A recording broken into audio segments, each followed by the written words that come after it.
Speaker, and in furtherance of a recent decision by the High Court HTC number E202 of 2023, Kenneth Njagi Njiru and 11 others versus the National Assembly of Kenya and others. Mr. Speaker, I will not go to the demerits and merits of that matter. I will go to what the court concluded, which is that the Azimio side is the majority. And based on that, Mr. Speaker, again, because I've said I'm not going to the merits and demerits of that decision, Mr. Speaker, I want to just indicate that I have therefore, as the majority party whip of Azimio, today handed over to your office a copy of that decision of the High Court with a letter that we are giving you according to the standing orders, our majority leader as Honorable Junet Mohammed and Honorable Robert Mbui. Mr. Speaker, following the standing orders, Honorable Junet will thereafter then communicate me officially as the minority whip, going by what the standing orders, but a majority whip. Majority. Mr. Speaker, I also stand under standing order 90 and had actually consulted you about this.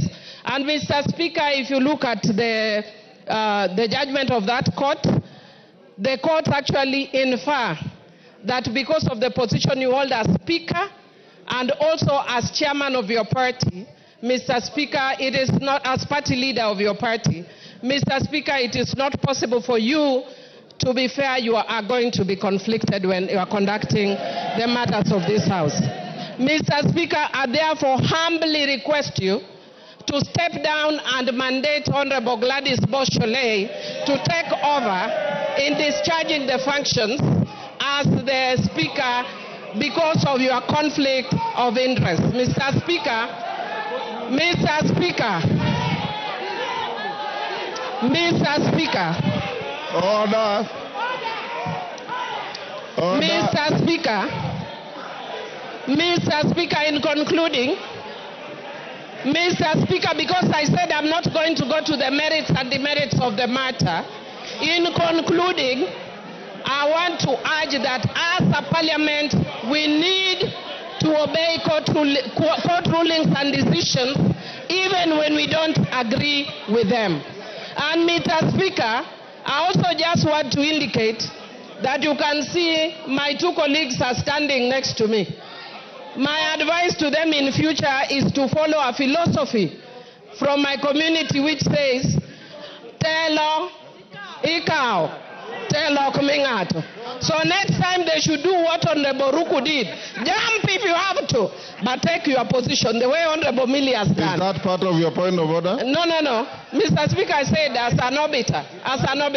And Mr. Speaker, I would also just want to say, very finally, also as an obiter, Mr. Speaker, people are also talking about broad-based. Again, I'm very careful. I'm saying this as an obiter. It's not my substantive argument. Mr. Speaker, people talk of broad-based. Yeah, and even when you look at the decisions of the arguments of the court, they keep making reference to the de jure and the de facto. And many things may have changed over time. And Mr. Speaker, I'd want to say that actually if you look at this side of the House today, we are seeing broad, Mr. Speaker. Mr. Speaker, if we want to see good faith, we want to see if it is also based. It is broad. But based, whether it is based will depend on the decision going forward. Otherwise, we will be told by the court it is hot air, this broad base is hot air, wild goose chase, and all those other things, Mr. Speaker. Thank you, Mr. Speaker. I move. Order, members.